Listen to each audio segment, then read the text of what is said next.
Mito ya Minista Mwangi Kiunjuri hari uteti wa githurano kia mwaka wa 2020 irethegea na aroiga ni arite ndama ciake wega kungikinya ni gukora muingi akimatha giti kiiga iguru gukira kiria ari. If today I'm not minister, yeah? Nani mwingine akora ikipi anasema ndiye atamewekewa hiyo kiti?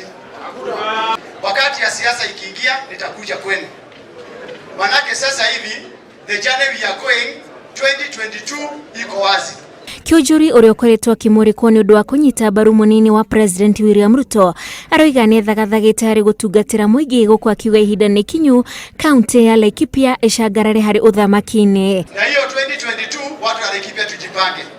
Tujiulize kama hatutakuwa kwa Premier League. Tubaki tu hapa kwa Division 1 na Division 2. Ni nani atacheza huko mbele? Ihinda-ini riri ni orotete atongoria gicigo gia gatagati wa bururi aria aroiga ni maramukirira akimera merorere maundu amu ni hindi arambiriria thabari. Mkisikia vita napigwa mjue hakuna mtu anapigwa vita bila sababu. Mtu utale matu ndio ikagerio mahiga ni ihe. Wengine wako Kiereweke, wengine wako Tangatanga, wengine tuko katikati. Na tutafika huko mbele. Arete ari mwena wa Nanyuki hindi ya monanio mataranda kuri andu ethi kuria mereire no eguthii na mbere kumanyitirira. Ngiribotera Inoro TV, njetago Wanjiku wa Kimani.